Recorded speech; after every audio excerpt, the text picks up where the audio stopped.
पिछले पार्ट में हमने देखा था जोई पैगी की उदासी का कारण पूछने आता है। अब थर्ड पार्ट की शुरुआत में पैगी कहती है मुझे लगता है मैंने मिस्टर हुआंग को एक पंच मार दिया। जोई कहते क्या तुम्हें लगता है? पैगी जोई से कहती है उसे कुछ भी अच्छी तरह याद नहीं है। जब मुझे होश आया तब मैं कंपनी के बाहर खड़ी थी। जोई कहता है तुम्हारी बातों में मुझे कोई लॉजिक नहीं दिख रहा है, मेरी पैगी बेबी बिल्कुल भी ऐसी नहीं है। जोई को उसकी बातें बिल्कुल भी समझ नहीं आ रही होती हैं। जोई कहता है पैगी बिल्कुल भी नर्वस मत हो, बस तुम इसे थोड़ा सा और अच्छी तरह से बताओ कि हुआ क्या था। जोई पैगी से कहता है कि प्रॉब्लम चाहे कितनी भी बड़ी हो मैं हमेशा तुम्हारे साथ खड़ा रहूंगा पैगी। ये सुनकर पैगी को बहुत अच्छा लगता है। उसके बाद पैगी कंपनी में जो भी कुछ हुआ था उसे जोई को समझाती है। जोई पैगी की चिन को पकड़ के बोलता है ये फेस डोमिनेटिंग एरा है, सिर्फ एबिलिटी के दम पे तुम्हारा आगे बढ़ना यहाँ पे बड़ा मुश्किल है, इसके अलावा भी कई और सारी चीजें हैं। पैगी अपने बिस्तर पे खड़ी होकर बोलती है आई डोंट बिलीव इट, ये वर्ल्ड बिल्कुल भी ऐसा नहीं है। पैगी जोई से कहती है इस दुनिया में कहीं ना कहीं ऐसी जगह है जहाँ तुम अपनी स्किल के दम पे सरवाइव कर सकते हो। ये बात बोलती हुई पैगी अंदर ही अंदर नर्वस हो रही होती है। पैगी कहती है मैंने कम से कम अपनी जॉब को तो अच्छी तरह किया, ये मैटर होने से पहले।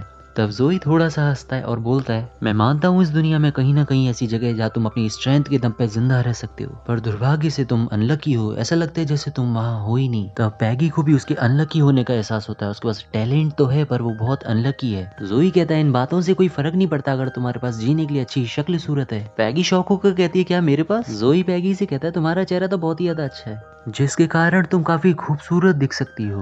वो पैगी को उसका मेकअप ट्राई करने के लिए बोलता है क्या मेरा मैजिक मेकअप ट्राई करना चाहोगी? पैगी जवाब देती है नहीं मैं ऐसा नहीं कर सकती। पैगी कहती है मैं इस कंपनी में फेल हो गई हूँ, फिर भी मैं अच्छी जॉब ढूंढ सकती हूँ जहाँ मेरी स्किल्स को अप्रिशिएट किया जाएगा। ये सुनकर जोई वहां से जाने लगता है। वो कहता है बाद में मुझे मत बताना कि मैंने तुम्हें बोला नहीं। पैगी अपने रूम में बैठ के सोचती है क्या स्ट्रेंथ के दम पे इस सोसाइटी में रहना इतना मुश्किल है। पैगी सोचती है शायद उसे मेकअप ट्राई कर लेना चाहिए। वो जोई के कमरे में जाती है। तब जोई कहता है स्ट्रेंथ के साथ हमें फेस स्कोर की भी जरूरत पड़ती है। पैगी उसे वहां एकदम से देखकर शॉक हो जाती है। तब वो कहती है शायद मुझे भी एक बार ट्राई कर लेना चाहिए।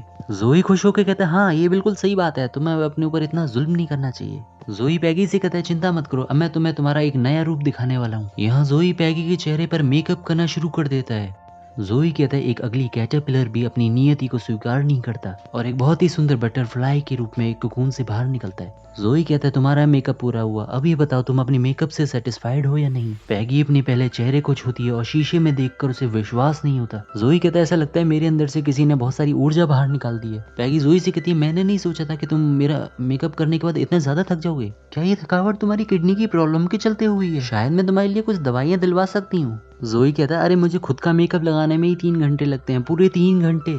जोई पैगी को देख के एकदम बुक्के फाड़ के हंसने लग जाता है। पैगी कहती है क्या तुम्हें मिर्गी का दौरा पड़ा है, तुम इतना हंस क्यों रहे हो? जोई कहता है मैं तुम्हारे कुछ पार्ट में मेकअप लगाना भूल गया, तुम कितनी अजीब सी लग रही हो। पैगी भी ये देख के शॉक हो जाती है। पैगी उसके सिर पे हथौड़ा मारती है और बोलती है ये लो तुम्हारी पनिशमेंट इतनी खराब क्वालिटी के लिए, फिर भी तुम बहुत ज्यादा औसम हो, क्या सच में ये मैं हूँ? पैगी को विश्वास नहीं होता कि वो इतनी खूबसूरत हो गई, उसे अपना चेहरा बहुत पसंद आता है। पैगी जोई से कहती है मेरे हाथ पे काटो, लगता है मैं सपना देख रही हूँ।